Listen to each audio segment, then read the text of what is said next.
had more votes than Dr. Mahamudu Bawumia. And then the issue of Zongo votes and all of those matters.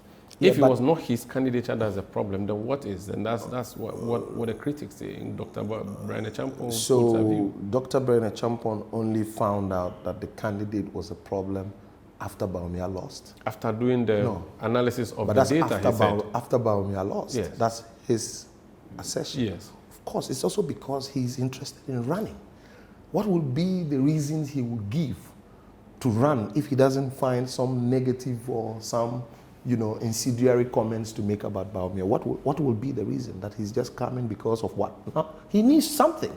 I'm saying to you that Akufo Addo went through this process. But that's something he's pointing to. It's not something out of the ordinary. Yeah, but he mentioned data. What was the data? He's not been able to provide any substantive, qualitative research. And be careful, qualitative research that says that these are the reasons. And he's just talking about data. The same people who looked to contest Akufo Addo in 2008 came up with the same data. Akufo Addo won only 2 regions.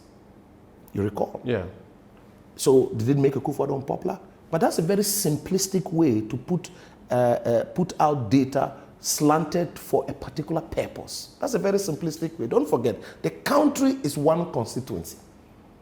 The country is one constituency. And if a candidate can win in 4 regions and constitute a government, then that is the country. That is where the vote has come up from. And of course, all political parties have densities or areas where they call their strongholds. You can't take that away.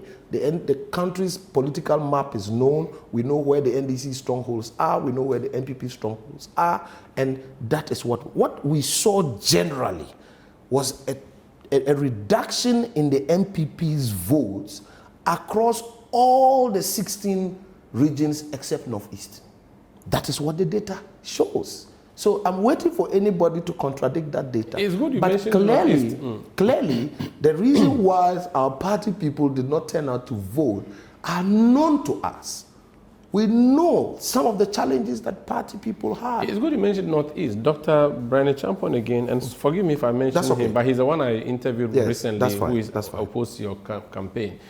He says John Mahama made serious incursions in Northeast, the home region of Dr. Bawumia. Dr. Bawumia did not replicate same in the Savannah region. Yeah, but I mean, to make that conclusion, the fact that Bawumia could even bring his region on board and win and increase the MPP's votes in his region is important. Clearly, John Mahama didn't have that. But we're told he was going to bring the Zongo votes. He was going to bring the Northern votes. He himself said that. What happened to the Zongo votes? But we have always done that. Those who have not looked at the figures will not be able to come to this conclusion. The MPP traditionally... But they say he won only 1 Zongo vote in the Asin area of the central region. That's not true. They talked about Efutu, yes, which was a pure propaganda. I don't think that's right. I think what is important that we all must recognize is that the Zongos are a work in progress. If you look at the fact that the NPP brought Aliu Mahama, and one of the reasons was the fact that he was a Zongo person, and we started increasing in our Zongo votes. We have integrated the entire Zongo structure into our party. We have the Nasara all the way to the constituency level. This is work in progress. We are going to. But did he win any Zongo vote apart from Efutu? Oh, no. He won in many other areas. I don't have the exact figures to give you, but I'm telling you that he won. Because that's in my constituency, for instance, in Laura, there were some of the seats, some of the polling stations where the candidate had won. If you take some of the other places, I don't have the data. We've done a response to that already. But essentially, it will be wrong for people to make that assertion. Even if you look at the same person who is making the same point, find out from him in his constituency whether or not he performed better in that election. His votes kept reducing. Why? Why were his votes reducing? There was a general, I don't know the word to use, there was a general, I don't know what to call it, demoralization of our party people, or the fact that our people were completely, they were not excited. There was something that just didn't work well with our NPP supporters, the reason for which many of them didn't show up. And it's not because of the driver in the seats? I'm not thinking, I don't think it has anything to do. Because people go to vote for the candidate on the ballot. Yeah, but I don't think it had anything to do. And if the apathy is that huge. That's the word. Apathy. Yes. Apathy for what? huge expectation. Because of the person on the ballot? No, maybe? It had nothing to do with the person on the ballot. I want to be clear on that. It had absolutely nothing to do with it. My father-in-law, who did not vote, was a strong NPP man, was very upset because his pension were touched. By the DDP? DDP. And according to him, he had heard the president says, no haircut, and subsequently, a haircut happened. He was completely upset over that issue. But there's a strong NPP supporter. He decided to abstain from the vote. So that should tell you that many people had their issues. And I'm saying that the party has gone through the process where we have had to learn those lessons the hard way. We've been told in the face by our own committed, dedicated party supporters that, look, we didn't show up to vote because, I mean, that matter was not properly handled. Though important, but it was not properly handled. The communication and diet, it was one of the issues. So was Akufo Addo the reason Bawumia lost? I won't put that entirely on Akufo Addo, but I think that as a government, there are a couple of things that happened in the administration, certain policies that were completely obnoxious. For instance, e-levy. Rarely. Couldn't the country have moved on without e-levy? You were in that government. Dr. Bawumia was in that government. I wasn't. Okay, you weren't in the sense that you were not a minister deputy, but you were still in the NPP. But that view was made known. Dr. Bawumia was vice president. That view of Bawumia, I think that is even public knowledge. He's spoken about it, the fact that he doesn't think that because of the mass nature of these transactions, that transaction should be taxed. It's really for people sending 50 Ghana cedis, 20 Ghana cedis, 30 Ghana cedis, 100 Ghana cedis. Why do you tax the poor? So in his mind, he thought that that thing shouldn't be dealt with. But of course, you're in a cabinet, okay? An editorial decision is an editorial decision. The fact that you are the lead broadcaster, once the editorial decision is made, it's your business to go and announce it. And you surely have to do that. And that's the clear example of what happened in respect of that matter. So I think it would be wrong for people to pigeonhole Bawumia and say that, oh, he lost because of Akufo Addo. I think that there were certain issues that happened within the government that didn't sit well, first of all, with party people and also with the Ghanaian people. Those matters, you can't run away from those. The issue of his religion has been mentioned, that he's a Muslim. Yeah. That Muslims are a minority group in this country, 70% based on the Ghana Statistical Service. Yeah. Then that is why he did not win the election. Has your campaign done an introspection on that and thought of it like, wait a minute, maybe it's not a chance for a Muslim yet? Well, I'm not too sure that the Ghanaian people are out there in search of an imam to become our president, or we are in search of a reverend minister to become our president. We have many of those. If that was the real call of the Ghanaian people, I think we would have probably gone for some of the famous, well-successful pastors and some of the best imams who we know are very pure. I mean, the national chief imam could be the president of the country and we'll all be happy about it. But I'm not sure that is what Ghanaians are looking for. I mean, Umaru, you're beautiful, nicely dressed with your nice haircut. I'm not sure that any of your production members here woke up in the morning. My good friend Lawson, what's the name again? Kwesi. Woke up in the morning and said that I'm going to the barbering shop, and the guy who's supposed to shave your hair, you want to find out which religion, which church does he go to before you allow him to deal with your issue. No, you walk to the barbering shop because you know that in this salon, at this barbering shop, this guy will get me a clean shave, a nice haircut, and it's going to cost me 20 cedis. I will pay 20 cedis and walk away. It is inconsequential as far as it's concerned. Except when the person is the president of the country. But wait, your children, your children. You're probably bringing in a classes teacher to help teach your kids at home. Do you care which religion, which church, which mosque those your kids, their classes teacher really goes to? No, he's the best teacher to guide your kids to learn and be better. So as far as we are concerned, we are looking for a president to come in and solve our problems. We are coming, looking for a president to come in to address the economy, to address social issues, to address housing issues. What do I care? Which God you really, I mean, I don't. So you don't think I'm it a played? Catholic. You don't think it played a role? I'm a Catholic. I'm a Catholic. I don't look at religion as the basis. Otherwise, I probably will not be a friend to you. I've known you for what? 2 decades now. It's not up to 2, maybe 19 years. Okay, fine. Almost 2 decades now. I've known you for a very long time. I don't even want to know which sect of the Islamic religion you belong to, whether you are Sunni, Shiite, Orthodox, Ahmadi. It's inconsequential. But that's you and I. Do you think that the same thing applies to everybody? I think that, you see, the moment you introduce religion, the next thing you will introduce is tribe. Right?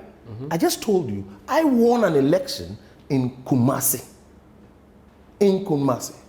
With somebody who is a typical Kumasi boy, born, bred, schooled, battered in Kumasi. From Richard Ananis in Shiaiso. From the great Shiaiso constituency.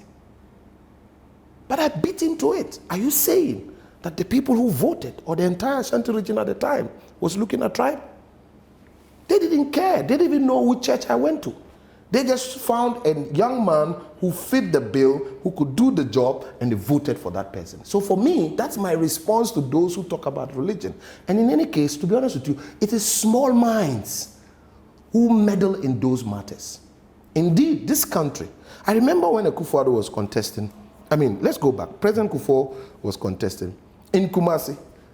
Those who were opposed to President Akufo said that no Ashanti could become more powerful than the Otumfuo. Therefore, it meant that Akufo could not win that election because no Ashanti could be greater than the Otumfuo. Akufo went ahead to win in 2000, and Otumfuo is still here. When Akufo Addo became, we were told that Akufo Addo was too short. He's not called John, because for the Fourth Republic, we've had John 1, John 2, John 3, and they even had something called John 3:16. You recall that there was a old song in this country about that? The fact that he's not a John, and the fact that he's a William. He's a William. He's Billy. And he was Billy, and he was short. And he's arrogant. And yes, and all the things that were said about Akufo Addo. In 2016, do you think that Ghanaians were looking at those things? They were simply looking for a president who could address and resolve problems that we face in our economy. Problems like Dumso, problems like education, problems like healthcare. Those were the issues on the table for Ghanaian people. So I think that the detractors, those who seem to want to outstage Bawumia, must throw something in the ruse, because you need to dangle a carrot to get a rabbit to jump. So they needed to throw in something, and these are one of the things that they have thrown in. I have come to believe so strongly that Bawumia is a secular candidate. Ghana is a secular country. And so we must elevate him beyond that. In any case, John Mahama, who is a Christian, but a Northerner, gets the support of Muslims. Could it not be because Dr. Bawumia didn't get the support of the Muslims because he was acting as a Christian rather than a Muslim? Again, there's view that he lost the Zongo votes because he didn't play the Muslim card. He was playing the Christian you don't card. need to play any card. You really don't need to play any card. And Bawumia himself has made it very clear. And because I happen to know the family very closely, the same way you know the E.A. Mahama family, it's like that. Bawumia's family, out of 17, you have about 8 who are Christians. And his own direct Utron brothers, they're not all Muslims. Some of them go to church. If you come to my family, the Karbo family, there are people in the Karbo family who are Muslims. They go to Mecca, they go to church, they go to the mosques, they pray. And there's those who are also Christians, and those who are also African traditional people. And they all exist in that compound, and we live together in harmony. Religion doesn't cross anybody. I went to St. Charles Minor Seminary School, but we had Muslims in the school. Muslims who were my mates. Some of them I went to school with. I went to St. Charles, I went to St. Joseph's, I went to St. Gabriel's. Today, the current police officer who is leading the IGP special operation in Tamale, DSP Jalid, was my mate at St. Gabriel's Primary School, which was a Catholic school. And he's Muslim. And he's Muslim. He was our school goalkeeper at the time. So you don't think religion should be a matter? For us in the north, I don't know, but many people in the south, but even in the south, as I know many people in the south, look, it's an issue that we must not highlight. Okay. And it is those who seek to put those who want to muddy the waters for Bawumia are the ones throwing these things in. But if you look at the people, in fact, Bawumia contested amongst 9 people inside the party. Majority, about 80 to 90% of the MPP's entire delegates are Christians. So if he's done it before, he can do it. This is Face to Face on ChannelOne television. Now, the question would be, Dr. Bawumia's track record will always be referenced in the elections, and that's what I'm going to ask Karbo about. And also, what would he do differently in 2028 that he did not do in 2024? Why can he win the election for the MPP in 2028 if he failed, or when he failed in 2024? Please stay.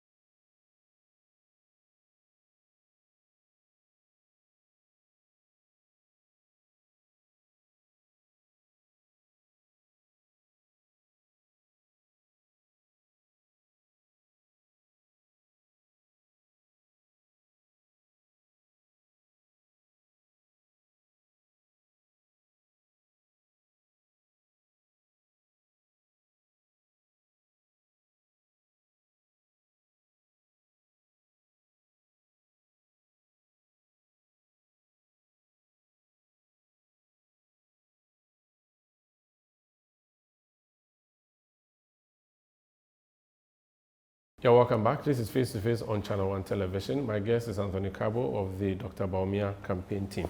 What is Dr. Bawumia saying to delegates differently now on the campaign trail from what he said in 2023, 2024? Well, I think that he's been quite consistent with his message. In 2023, one of the things His Excellency told delegates was that we must put in place a system within the party when it's in the government, which is a merit-based system that rewards party loyalty, that rewards people at the grassroots level. And that's a major problem we've had. You could have one constituency in Ghana with about 6 or 7 appointments in government, and other constituencies where you still have one with no appointment whatsoever. So there must be some equity when the party wins. We are told that the president has about 7,000 appointments to make when he gets into office. Don't forget that it's the entire country that has voted for you. So we must have a system where, there's equity in the appointments, that everybody, every region, every constituency will be able to get some appointments. And that's a very important issue, because if you take constituencies where, apart from the DC, and there's no other appointment, the constituency party suffers a lot. It becomes very difficult to mobilize in those areas. And that's why we need to also reward people who have worked so hard. Are we saying, for instance, that our supporters who have worked so hard to keep our party alive in the Volta region, once the party comes into office and they are not able to bring a seat, they are not able to win any seats for us, they are completely cut out from the party? I mean, let's be fair, let's be honest. It would mean that essentially you're killing the spirit of the party, and you're killing the locals who are there still keeping the party alive and championing the cause of the party. So all party members must be appointed? Is that Dr. Bawumia's campaign? No, Dr. Bawumia is saying that the minimum of at least 10 appointments in every constituency is possible within the framework of the merit-based system. It's possible. And that is something that he's going to be committed to. 2, one of the things he's talked about is the welfare of party people. I have known party people who have worked so hard for this party, spent their time, their energy, their life, in fact, have mobilized an entire community to champion the MPP. And some of these people are struggling just in difficulties, they have nobody to turn to. And that is the time when you expect a party to come to your aid, because you are in the party as a member, and in the good times and in the bad times, the party must show up. And many of such people, because of that, they have folded and they sat back, and that's affecting the party. So we need a welfare system that addresses these concerns. And I think those are the things Bawumia has also spoken about, and the fact that the party needs to be resourced. You know, we need a functional constituency party office that is working. Akufo Addo started it. It's something we're going to have to continue to ensure that we get people to sit, open the party office, and really be able to deal with our supporters as they come in and try to seek some of the government opportunities that we have created.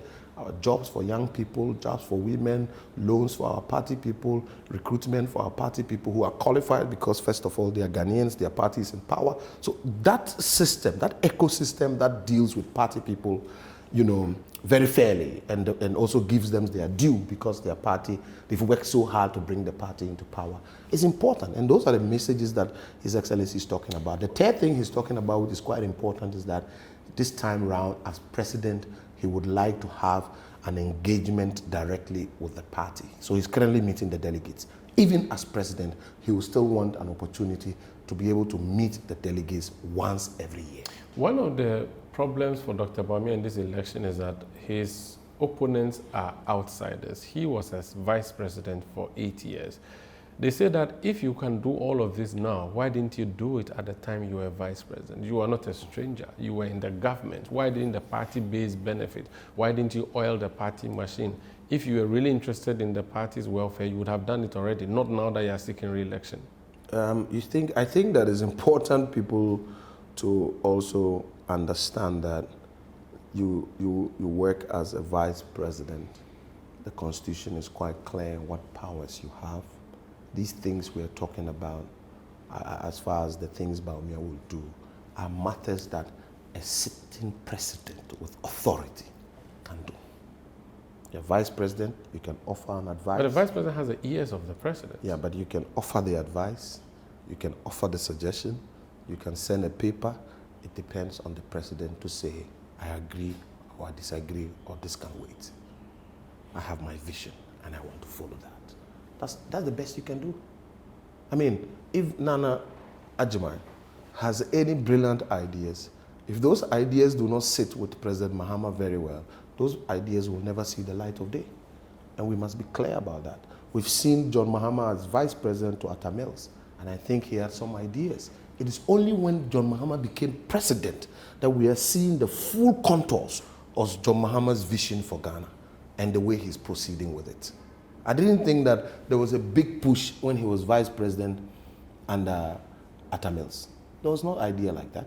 It's only when he became president that we are beginning to hear about the big push, which is his major flagship policy. He thinks that he wants his budget to address, and that is where he's going to put it. Under John Mills, there was this business of paying huge amounts of money for judgment debts. That was a decision of the government at the time, that this is the issues they want to address. So if you're a president, you are open to what you want monies to be used for. Akufo Addo decided that free SHS is what is dear to my heart, and I want to see that happen. Mahama is in office. He says big push is a major issue for him. He wants to see that happen, and that is where the budget is headed. That is how the presidency, vice presidency, and the entire ecosystem operates. So for people to say that his opponents, what about them who were in ministerial positions? What did they use that for?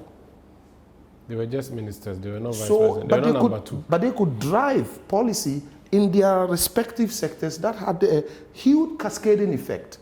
If you're a minister of education, if you're a minister of agriculture, I mean, of course, that is 60% of this country in your space. What is the impact? Very well.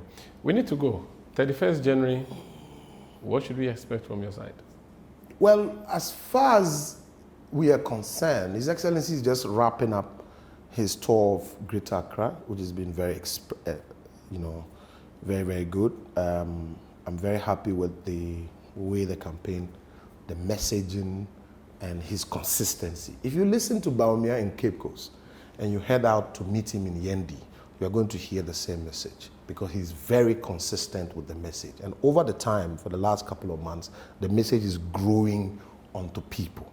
And people are beginning to see that indeed a consistent presidential candidate, a person who is very knowledgeable, very humble, very calm, is a type of president Ghanaians are looking for. You cannot put Mahama, you cannot describe Mahama without talking about the fact that he is indeed a very gentle president.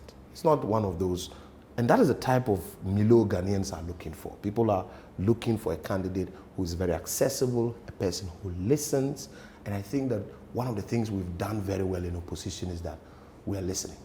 If the NPP listens to Dr. Bawumia and gives him the choice again, would Ghanaians listen to the NPP?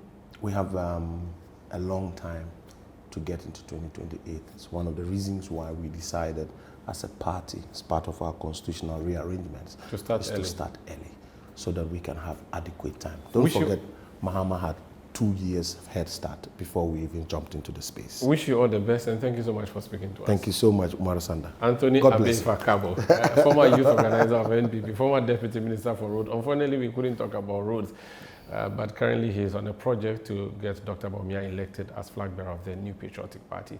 I am Umaru Sanda. This has been Face to Face on ChannelOne Television.